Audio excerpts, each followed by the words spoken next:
Your Eye on Annapolis daily news brief keeps you informed about what's happening in Annapolis, Anne Arundel County, and Maryland. Local news, local sports, local events, local opinion, and, of course, local weather. Your Eye on Annapolis daily news brief starts now. Well, good morning. It's Monday, January 16th, 2023. This is John Frenaye, and this is your Eye on Annapolis Daily News Brief presented by Annapolis Subaru and the SPCA of Anne Arundel County. Well, it is Martin Luther King Jr. Day and a day to get out and do some service for others if you can.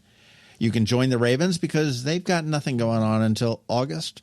Anyhow, we do have some news to catch up on, so shall we? The Annapolis Police Department is looking for a man who was involved in a stabbing near Clay Street on Thursday evening.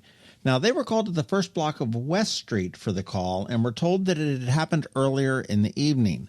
The victim said that he was cut with a knife on the cheek after an altercation with an unknown subject, but didn't have any serious injuries, and the suspect was not located.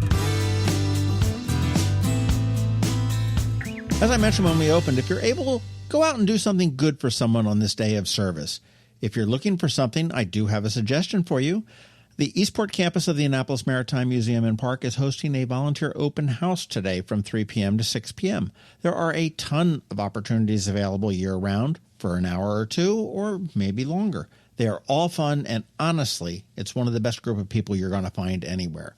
If you can't make it, you want to head to amaritime.org and navigate over to volunteers, and they've got all the information. You can sign up right there.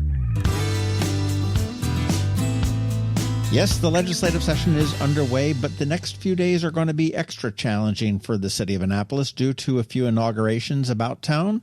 Today at 3 p.m., former delegate Brooke Learman will become our new comptroller, and you can expect Calvert Street to be closed between Bladen and Northwest from 4 a.m. this morning. That was like 2 hours ago.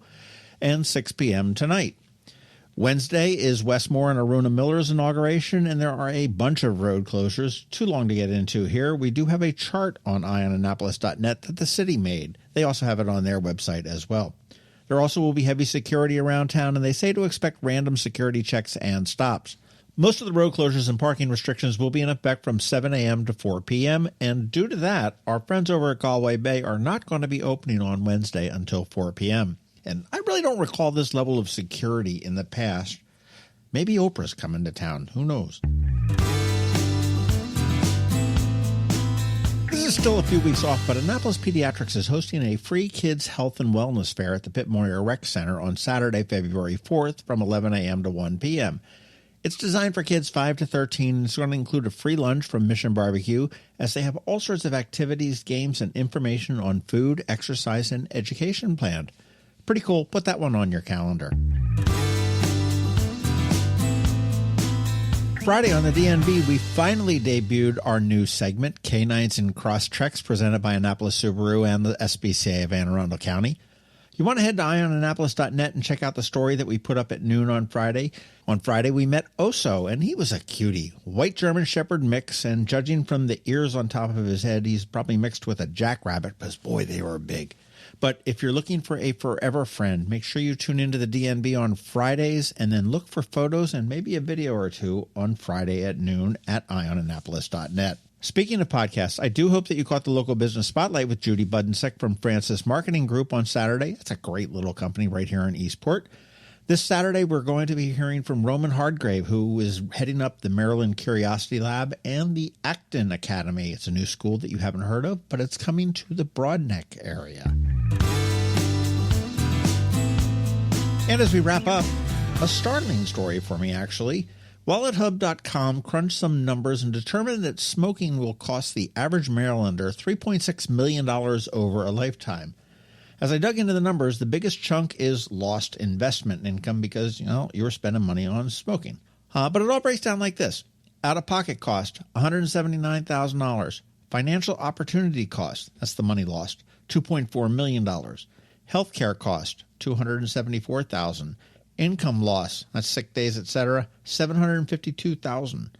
Other cost, $15,000. They say the total lifetime cost is $3,628,150 or $75,584 per year.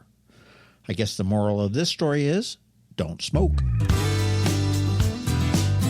Okay, that is a wrap. Thank you first and foremost, and also a quick thank you to our sponsors for the Daily News Brief.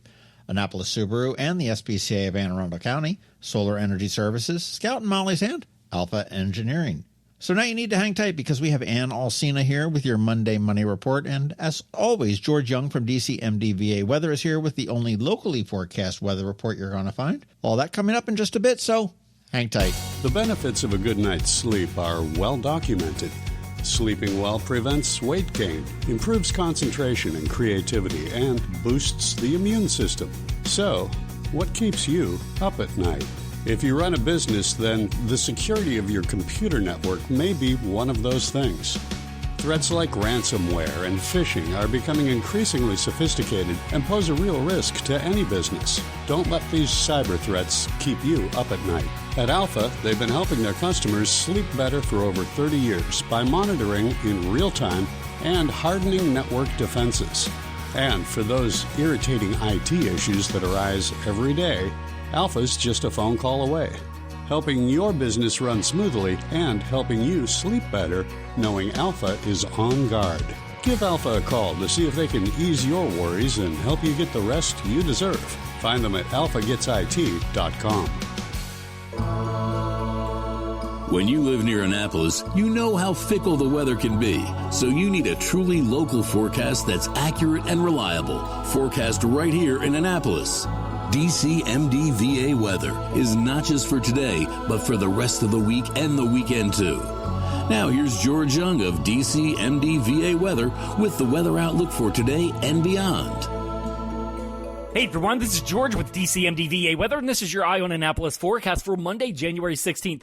It wasn't a terrible weather weekend for the Annapolis region, but temperatures were definitely colder, and it felt really cold in a month in which temps have to date averaged about 10 degrees above the norm. And the warm trend will continue for the region, as we'll see more above average temps this week with a bit more rain and no chance at snow as we continue to sit precisely at 0.0 inches of total snowfall so far this winter. Look for sunny skies today, this Martin Luther King Jr. holiday, with highs in the low 50s followed by more 50s tomorrow with a slight chance of some AM showers with a really nice day then on tap Wednesday with mixed skies and highs 55 to maybe 60 degrees ahead of more mid-50s Thursday, but that will come with a fair amount of rain throughout the entire day before sunny breezy skies return Friday with highs in the low to mid-50s. As for the weekend, the expectation now is for sunny skies and above average temps to remain in place with highs in the upper 40s to lower 50s each day.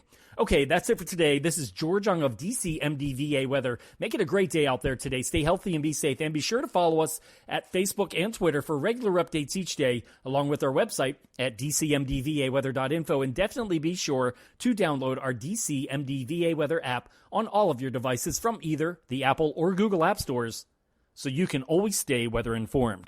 Hi, I'm Betsy Abraham. My mom and I own and operate Scout Molly's, this amazing little boutique at the Annapolis Town Center, and we're here to help. Whether you are shopping for the beautiful ladies on your holiday list or for yourself, we have something stunning for every occasion, from casual to black tie. From the Parade of Lights to New Year's Eve, we have the perfect outfit for every event this year. Scout Molly's, Annapolis Town Center. Thank you for shopping local. You work hard for your money. Is your money working hard for you? Managing and investing, it can be confusing. Ann Alsina, a financial planner from CovingtonAlsina, has been helping people make sense of it all for over 17 years. Are you ready? Now here's your Monday Money Report. This is Ann Alsina of CovingtonAlsina with your Monday Money Report. Stocks had a great last week with the S&P 500 up about 2%. The Consumer Price Index, or CPI, report was released Thursday and showed prices decline by about 0.1% in December, with prices overall increasing 6.5% compared to last year. Signs are starting to point to a mild recession and still a possible soft landing, that unicorn of a concept where the Federal Reserve Bank brings inflation under control without a serious contraction in the economy. Despite all of this, the labor market remains strong, partly due to the number of workers who left the workforce during the pandemic. Unemployment is at a 5-decade low, with the Bureau of Labor Statistics measuring it at 3.5%. And as we start the new year with this uncertainty, now is a good time to do an overall financial checkup. If you have an advisor, this should already happen once a year. For your checkup, start with your estate plan. Do you have a will, financial power of attorney, and medical power of attorney and health directive? If it's over 5 years old, check to make sure it's still in line with your wishes. Make sure your personal representative, what we used to call an executor, has a copy or knows where the original is and can get to it easily. Confirm all of your beneficiaries. Check life insurance, retirement accounts, employer benefits, and pensions. The next check is in your emergency savings. Long term, you should aim for 6 months of living expenses and liquid assets. This may be a long-term goal. Start small with setting aside $10 to $20 a paycheck if that's what it takes. Look at your insurance coverages and talk with your home and auto insurance agent. We generally recommend at least $250,000 per person and $500,000 per accident of liability coverage. Review your retirement accounts and other investments. There are several online calculators to help visualize how much your savings will add up to in retirement, including some on our website. Are you saving enough? Are your investments in the right mix of stocks and bonds? Not taking enough risk when you're young can result in lower retirement balances, but taking too much risk late in life can result in losses just when you want to retire. Finally, look at other goals. If you want to help with college for your children, review your 529 accounts or open them. If you want a second home or to travel more extensively, open an account and begin contributing. Reviewing your entire financial picture once a year helps keep you on track for your long-term goals. It also helps provide a safety net for all the things that life can throw at you. Your action item this week is to start gathering your tax documents, donation receipts, W-2s, property tax information. 1099s for investments won't come out for at least a month or so, but many other documents should be on their way to you now. Our events for the year are being posted, including our economic update at Flamont on Tuesday evening. Be sure to follow us on Facebook and check out our website at CovingtonAlsina.com. Investment advice offered through Great Valley Advisory Group, a registered investment advisor. All performance references historical, is no guarantee of future results. All indices are unmanaged, may not be invested into directly. The opinions voiced in the show for general information only are not to provide specific advice or recommendations for any individual. To determine which strategies or investments may be appropriate for you, contact the appropriate qualified professional prior to making a decision. And if you don't have a financial advisor, come talk to us. This is Ann Alsina with CovingtonAlsina. Hello, energy consumers. This is Rick Peters, president of Solar Energy Services. Have you been looking for ways to save money recently? Maybe you should consider solar energy for your home. Or are you waiting for the technology to get cheaper? If so, how long are you going to wait? Today's solar costs less than 20% of what it cost 10 years ago. But while solar prices have declined every year, so have the financial incentives. Bottom line, if you wait for cheaper solar, you're also waiting for lower incentives. Take my home, for example. My solar system was installed in 2010, and it's been paid off for almost 5 years, and I no longer have to buy any electricity for another 15 to 20 years. If I waited for cheaper solar, I'd still be paying an electric bill. At Solar Energy Services, we have thousands of satisfied customers who are sure glad they didn't wait. So what are you waiting for? Sunshine's a wasted. Call us today for a free solar design at 410-923-6090 or on the web at solarsaves.net. Sunshine, sunshine, nothing else can make me feel so fine. You've been listening to the Eye on Annapolis Daily News Brief. Tell your friends and colleagues, this is the podcast where you can keep up on the latest with what's going on in Annapolis and Anne Arundel County. And don't forget about our website, eyeonannapolis.net, where you can find even more information. And make sure you follow us on Facebook at All Annapolis and on Twitter at Eye on Annapolis. This Daily News Brief podcast comes to you every Monday through Friday at 6 a.m.